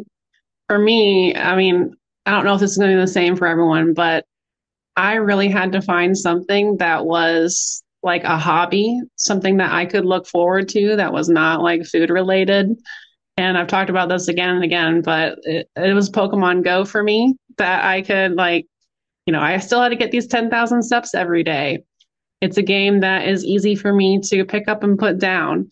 But I would play the game with my siblings and with my boyfriend and with my siblings' partners. And it was something that really like kept up my motivation. I really don't know like how I would have done this long competition season without that. So if that's something that, a piece of wisdom that I can pass on to someone else, like find something that you genuinely like that you feel compelled to get out and do that is not food related. And it can be a game changer. Find a way to make it fun. It doesn't have to be miserable, you know? Like you can find ways to make the things that you have to do anyways more enjoyable. Like it's nice when it doesn't necessarily have like in your case the Pokemon Go, like it was also a good way to get some steps in and so there's Yeah. benefits there. But yeah, I think that's great. Like even if it is maybe just like sitting down and, reading a book or playing some board games with a friend, whatever it is, having other things to take your mind off of the prep and staying busy is a big one too, having Mm-hmm. stuff to do. Because I find like sometimes like if I just get absorbed in a block of work, it would be like the day would go by like that, and I wouldn't be thinking about food if I was busy doing stuff. Where it's like the days where you're not really doing as much, you're kind of just sitting around that are the tough days. Mm-hmm. Saturday morning would come around and be like, all right, we're going out right now. Yep. Instead of staying at home and being like, I want to go in the kitchen. I want to go in the kitchen. Can we go out to eat? Yeah. So, So post show, what was that? What has that been like for you? I know it's only been a month or a couple weeks. I guess we could talk about Mr. America and then also just like what did what was your plan? And then maybe how has that plan shifted or stayed the same? And then we could also let's save the off season talking about future plans, or we could tie it in. I don't know, whatever you think. well, original plans, we had my boyfriend and I had planned a vacation. Originally, it was going to be like we were going to come home from Mr. America, and a couple of days later, we were going to leave for this vacation. But we had to bump it out an extra week, which was a good thing because I got sick at Mr. America. Even on Sunday, the day after I competed, I was already feeling it. And I didn't realize that I had actually caught something at that time, but that whole day was a huge struggle. And I look back at like our team photos and I can see it on my face. I'm like, I look orange and not from the tan, not in a good way. It's like a That's sick what I was orange. thinking. Yeah. So that, really was a challenge. Thankfully, I barely got better for like in time for this vacation. The vacations, oh gosh, it was so hard because energy level was so low. All we wanted to do was go on hikes and enjoy like the fall colors being end of October and going out every day, like in the morning. Normally I get warmed up and it gives me more energy and I can go on a hike forever and be like just so happy. I'm in my element. In this case, I wasn't, there was no warming up. There might have been like on the way back, I would feel a little bit of burst of energy and like try to get back to the car faster, but it didn't last very long. I was just exhausted. And every time I sat down, like in the car, every time I like laid down a little bit, I was out cold. So it was like I was either hiking or sleeping or eating. And we did lots of celebratory meals, of course, probably too much. But, at the same time, I'm of the opinion that you've been, especially if you've been dieting for such a long period of time, you've been denying yourself like all of the treat foods and all of the celebration foods.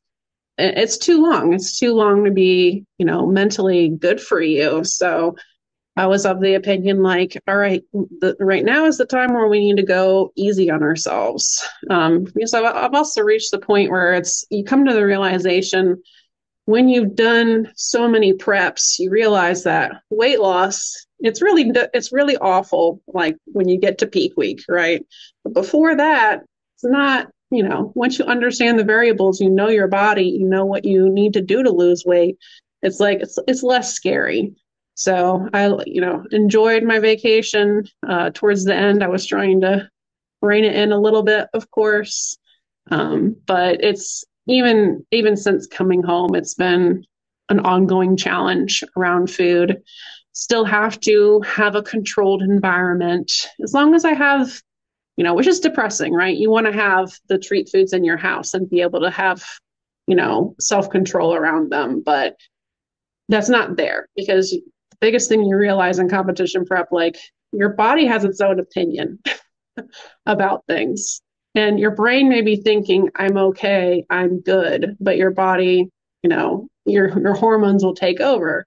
You'll do things that you feel are out of character. It's very disturbing. It's very scary. It's very depressing. Um, every day I think I come to myself, I have a little come to Jesus moment with myself, and I'm just like, I think I'm getting better. I think I'm getting better. And you'll have periods that are better, and then you'll have periods where I'm not better. So it's only been literally, like you said, 1 month to the day. And historically, it's about 90 days for me. So I'm trying to just be patient because I think the hardest thing, other than, not having unpredictable moments around food, not being able to trust yourself around food, is that you're right. The gym is no longer an enjoyable thing, especially because what really drives me in the gym is seeing my strength gains, setting new PRs, seeing those numbers go up week after week. And that's just not going to happen for a little while. At this point, it's just sort of like try and maintain, see if you can get back to at least where you were in the spring. And it's just a process. I think that's my thoughts. I can relate to a lot of that. So my experience deciding to come out of prep, I started off by just giving myself a certain kind of macro range or target to aim for, like on the higher side, knowing that it was going to be, even if I gave myself a lot, it was going to be easy to get to that. So I chose a target that I thought was reasonable but adherable. And the first week it was pretty easy, and I was not really having any issues with it. But I still noticed that I still had some of these prep habits. So I was still, you know, going on walks and realizing like, my steps count were way down given that I was just kind of going for little walks after meals to kind of help with digestion. But I realized that even doing these little things like going for the walks or paying attention to my food, I was still just like so sick of it and thinking of food all the time. I remember just thinking like, my mind is in a prison. Like it just can't escape the thought of food like 24/7. And it bugged me so much. I just like really did not like that because usually like in my off seasons, I'm not a food focused person. I don't really care. It's like whatever. And it really bothered me that I was just thinking about food constantly all the time to the point where like I'd be having a conversation with somebody and I'd be thinking about food. I'd be doing Oh, work and I'd be thinking about food. And it was just like, oh God, I feel like I'm still just like living in this prep prison that I've created for myself, even though I'm post show and like, yeah, the logical part of your brain is like you just got to give it time, it's going to dissipate, it's going to go away, so you're getting kind of the weight back. But part of me was just like impatient, just like I don't want to wait, I don't care. Like I just want to get the recovery over with. And so I was basically just like F it, I'm just gonna eat, eat whatever I want, try not to feel sick, and know that I'm gonna put on a lot of weight really fast. But like the only thing that I was thinking was like, I literally don't care in like one bit about how I look. Like my body composition right now does not matter to me. I just want my mental like clarity and sanity back. So um, I tried to make it to the point where I was not feeling physically ill or sick. I did not accomplish that many, many times. And it was again kind of that case of like, all right, it's been a couple days of this. I'm ready to kind of like, ease things up. And then you would kind of get, have some sense of normalcy and routine back. And then it would just be like, nope, okay, I thought we were over this, but clearly we're not over this. exactly. And it was kind of just that, yeah, that constant back and forth. And so, I would say that that went on for a good month or so, maybe a little bit more, a good month or two. And yeah, obviously, like I gained a good amount of weight back, but it was again, it wasn't, it didn't really bother me. Like, I was just like Yeah. accepting of the fact that okay, I'll probably get back to feeling normal faster, even if it's not that much faster. It's like I couldn't deal, I couldn't cope with it mentally anymore. So, yeah, of course, it's like you get those comments from people like, oh, you're looking different, like sort of that sort of thing. But Oh, that didn't even bother me either. I just literally didn't care because I obviously knew that. I see myself every day. And you know, I wasn't weighing myself because I knew that that would just like that, you know, what's the point? That's not going to help. yeah. I again just like didn't care. It was kind of this state of like apathy that I had developed where it's just like not caring about things. And so then eventually it did kind of get to the point where it calmed down and I would say that I'm at the point now and probably have been for the past, I'd say only really like a couple weeks. I would say probably, yeah, like coming back from Mr. America a little bit after that, I started to kind of feel a little bit more back to normal. Still eating definitely above maintenance for sure, but not having kind of these massive, like, you know, eating episodes where I'm just eating everything in sight. So yeah, it takes time. And you know, I think had I exited my season in the spring, I probably wouldn't have encountered a lot of these issues because I wouldn't have dug myself as big of a hole.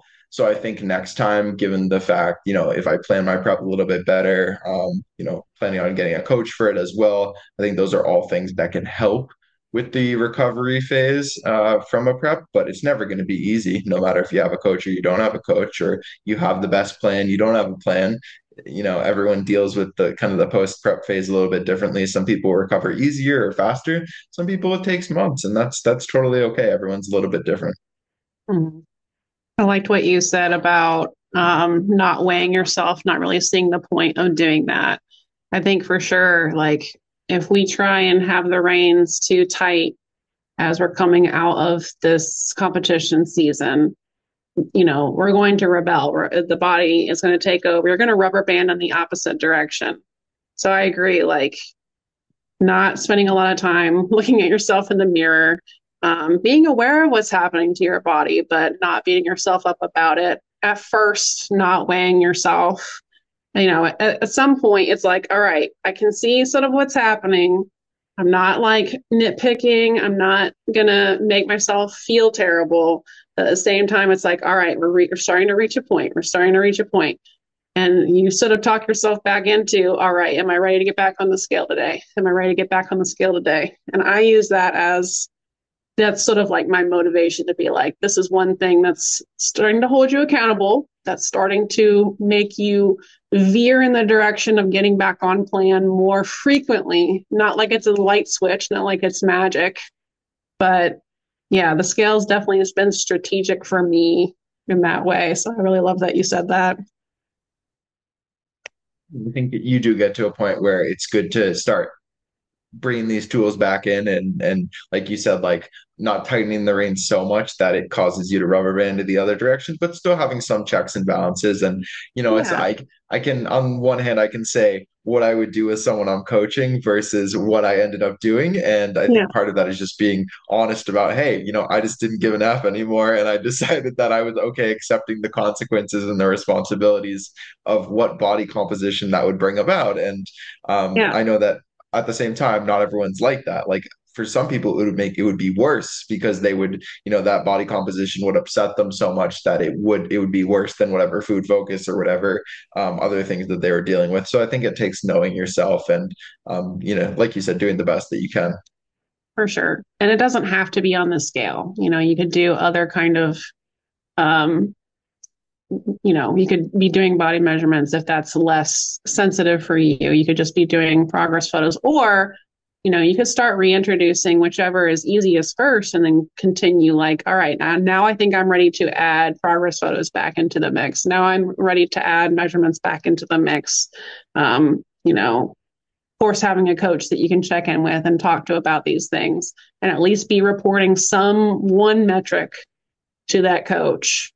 All these things, just adding the accountability back checking in with yourself with things like the hunger and fullness scale, and still just giving yourself grace. It's just a process that you can get better and better at. But before you know it, like, oh, we're gonna have a bad day. It's gonna happen, but you move on. You don't punish yourself, just like you said. You don't over restrict. You don't skip a meal. You don't go walk 30,000 steps again. Yep. Yep.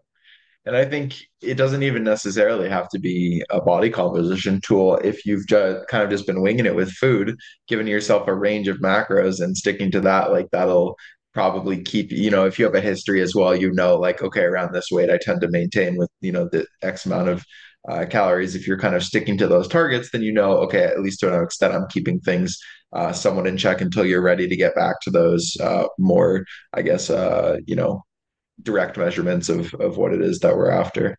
Do you want to talk about kind of your plans for your building, your improvement season, your off season going forward, and if you've thought about when you might next compete, or if you're leaving it kind of up in the air?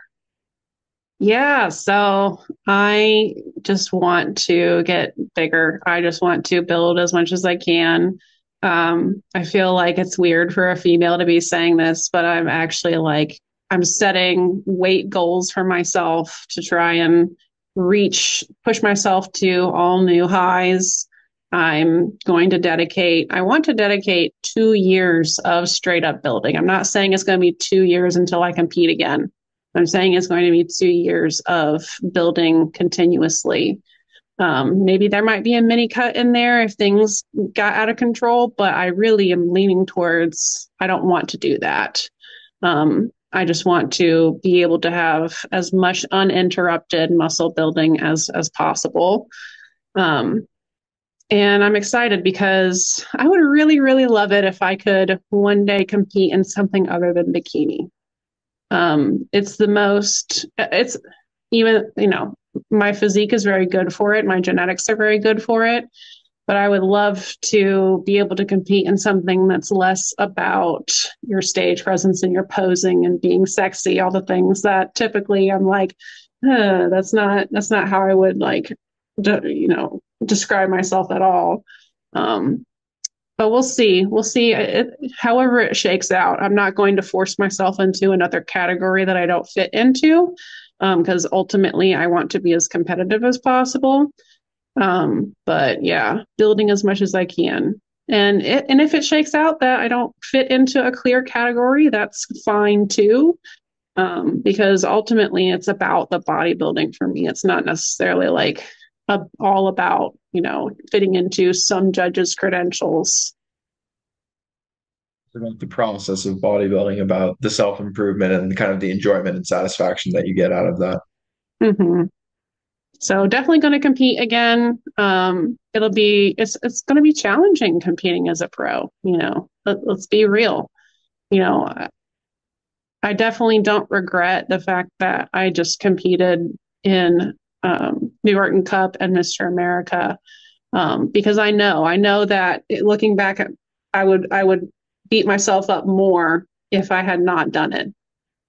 But at the same time, the whole time I'm in my head thinking, you're probably not ready yet. Your physique is probably not there yet to be doing these things. Um, so, that moment of regret, walking off the Yorton stage, being like, "Ooh, that didn't feel good," but being able to turn that around and spin the positive out of it, because I got so much out of that. It was such a positive, like, I talk about this all the time, but even backstage at the Yorton, it was such a big show, but it still felt like any other OCB show to me. Other than just there are so many competitors, but everyone backstage still had the same like energy. Everyone was very kind, and I'm grateful. That brings another point. I'm just grateful to be a natural athlete competing in these natural organizations, because you hear all the horror stories of competing in these non-tested federations, people being taken advantage of, especially women, and the drug use that is almost forced upon you. So it's just so much gratitude. There's also something about just being surrounded by physiques or by people that you look up to, that you get along with, and that being inspiring and just saying like, wow, that's so awesome. Like, this makes me want to pursue my best version of myself, because that's ultimately what bodybuilding is about. Everyone's there because, and I think that's part of the reason you get this camaraderie, because it's like, yeah, you're competing against each other, but everyone's kind of had, we're in it for the same reasons. We love doing this thing, and there is just a sense of connection that comes with that. We all dieted, we all kind of, to an extent, quote unquote, suffered to get here. And so, now we just get a chance to go up there and may the best person win, sort of thing. So, that's definitely the vibe that I get at shows. Yeah. Yeah. And when you get backstage and when you see who's going to be in your lineup, after a certain number of shows, you can eyeball and get a sense of how you're going to do, like even before you step up on stage. So you get better and better at that as well. It all depends on who shows up, and you just got to have that experience to be able to recognize that, like, oh, today's going to go my way, or today, not. But yeah, as long as you're bringing your best self, it's about that constant improvement, and it's about feeling good about how feeling good about your peak week, feeling good about your performance, everything, the whole package. Yep. I don't have too much to add to that. What about you? Post competition, how are you feeling? I mean, like, what are your goals? I mean, Yeah. Um, So I'm not sure exactly when I want to compete again. I do want to compete again. I know that.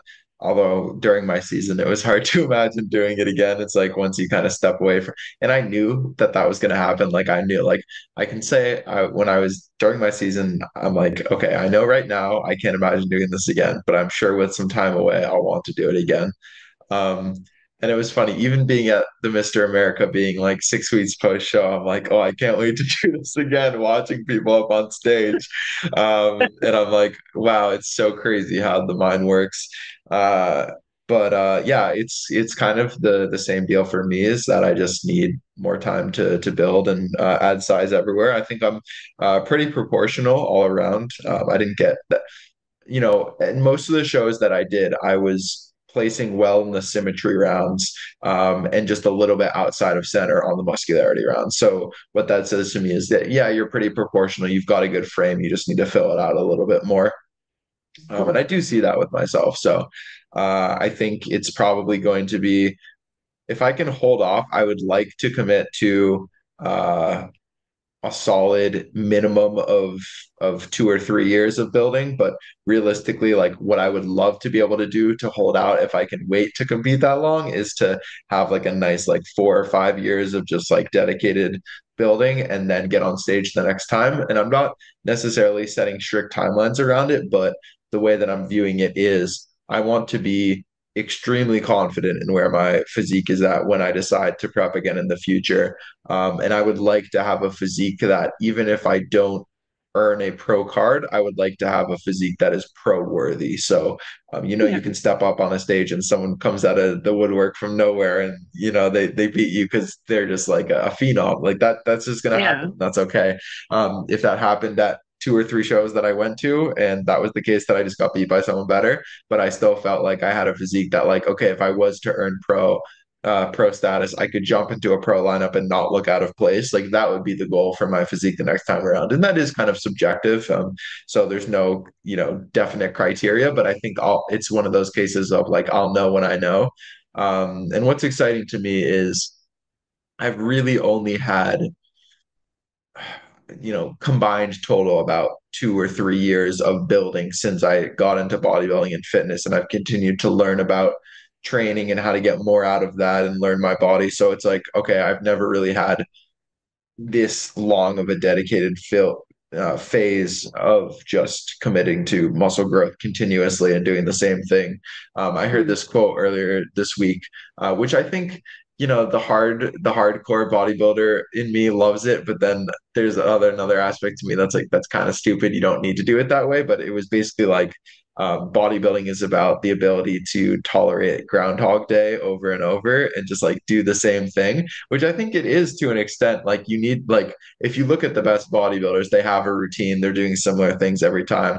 Of course, there Yep. are ways to do it that make it more sustainable, like, flexible dieting and understanding that, okay, I can have some nights where I'm going to bed a little bit later, my routine's a little bit off. But I do think for the most part, you have to have a routine and you have to fall in love with that routine or find a Mhm. way to make it enjoyable in order to be in the sport for a long time, because it's a game of patience and time and how long can you just stick at it, and be Mhm. consistent. And I mean, it's no different from just like fitness in general. Most of our clients, I would say, are bodybuilders at heart. They want a better body composition, which means building muscle and losing body fat. It's just to what extreme or to what level do you take that? Yeah. So I think that is maybe a good message to kind of end on, is just like, yeah, this thing takes a lot of time, but if you can find a way to really just enjoy the process of it, then time does go by quicker than you would expect. Yeah. I love the Groundhog Day term and concept. That's pretty accurate. And yeah, a lot of people find that they love the off season, and once they compete, it's just something that they don't want to do. They don't look forward to doing. But just because you're not competing doesn't mean you're not a bodybuilder. There's, lifestyle bodybuilders are training the exact same way we are. They're just skipping the extreme dieting. They're probably still doing a lot of cuts. I mean, they're probably still getting really close and looking amazing. They're just not putting themselves through that like suffering stage. So, yeah, I hope that anyone listening to this doesn't think that, oh, I'm not a bodybuilder because I'm not stepping on that stage. It's not true at all. For sure. Yeah, I think everyone, if you want to call yourself a bodybuilder, you're a bodybuilder. It's an Mhm. inclusive community. Yeah. And if you want to be a competitive bodybuilder or you want to be a recreational bodybuilder, that is what we do here at Vegan Proteins online coaching. We work with folks from all backgrounds who are aspiring to step on stage, who are just starting on their kind of foray into fitness with weight training, with dieting, whatever it is. We work with a whole spectrum and wide range of folks. So if you are interested in working with one of our expert coaches here at Vegan Proteins, we have a whole team, an awesome team that is ever expanding and growing. And if you're interested in learning more about that, you can head over to veganproteins.com and hit the contact button. You can find us over on Instagram at Vegan Proteins Alice, at Ben A. Mitchell, at Muscles by Brussels, at Danny Taylor, at Soy Boy Add vegan Fitness protein. Coaching, Add vegan proteins. at Vegan Proteins, at Vegan Proteins, at Vegan Proteins. I can't say that one enough. Alice, anything else you want to add before we close things out here? No, I just yeah, let's touch base again about our build in the next, I don't know, quarter or maybe in 2 quarters. I'd love to continue this conversation because you and I always have a lot to go off of. We For play off sure. each other Yeah. well. Yeah, yeah. If you listeners would be interested in kind of getting like an ongoing updated series on Alice and I and our bodybuilding journeys and where we're at with that on a regular basis, please let us know. You're going to have to comment down below, or maybe we won't do it. I don't know. So you're going to have to let us know that you enjoyed the episode.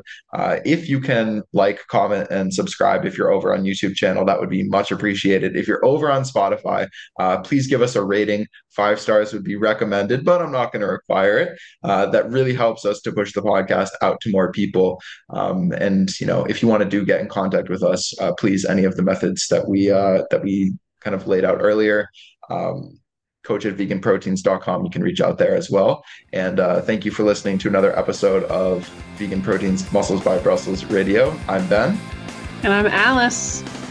And we'll catch you in the next one. Bye, everyone. Bye.